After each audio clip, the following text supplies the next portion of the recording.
I know that a lot of or the majority of Jews, they do not accept Isa or Jesus. Yeah. Okay. Now I've understood that Jesus. In fact, let me ask you, where's Jesus right now? So, I've no idea.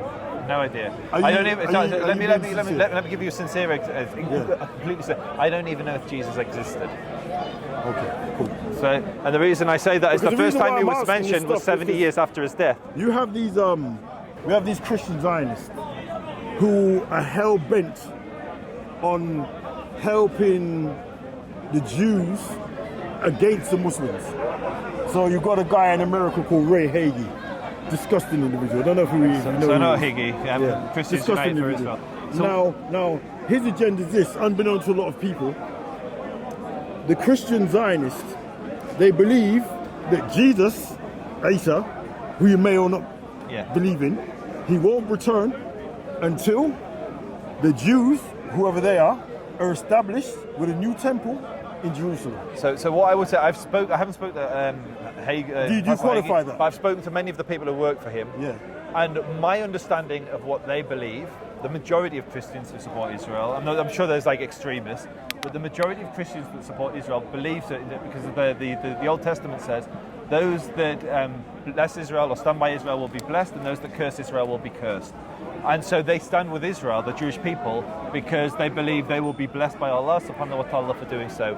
It's not because they believe that there needs to be... No, listen. The depth of the core depth of their belief is, they may sell this to the people, but they say that the Jews, Jesus won't return until the Jews are in Philistine, in Jerusalem, with their temple established, and then Jesus will return. I mean, if I may, okay, this is what they believe.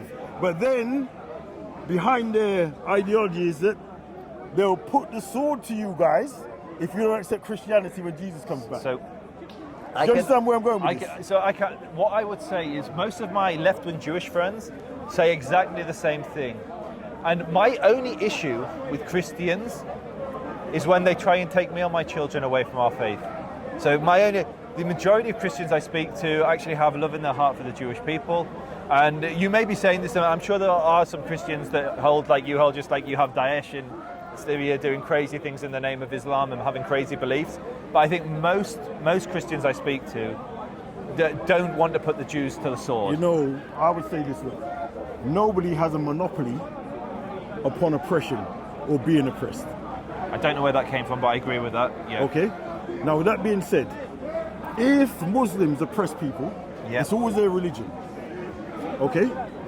When George Bush decided to retaliate to what he claimed was an attack on America by the Muslims, and there's still a lot of doubt about that, but that's another topic for another time. He said we're starting a new crusade.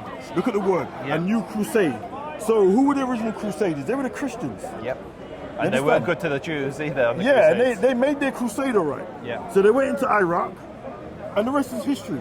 They killed millions of Iraqi upon a pretense. You know what I was going to respond to? And I'm really glad you said what you said, because I was going to respond with, when ISIS carry out their horrendous deeds in Syria and Iraq, they do it believing they're following the Sunnah and screaming Allahu Akbar. And I was going to say, let me finish, when Westerners go into these countries, they do so in the name of liberalism and democracy. No, in the name of Jesus. But you're absolutely right to reference, actually, and then I was going to correct myself with George Bush, and you got there first. So I absolutely believe that there were some Christians who believed there was a religious pretext to that war. However, I would argue that most of the conflicts that the West gets involved in are not done in the name of religion. They're done in the name of money.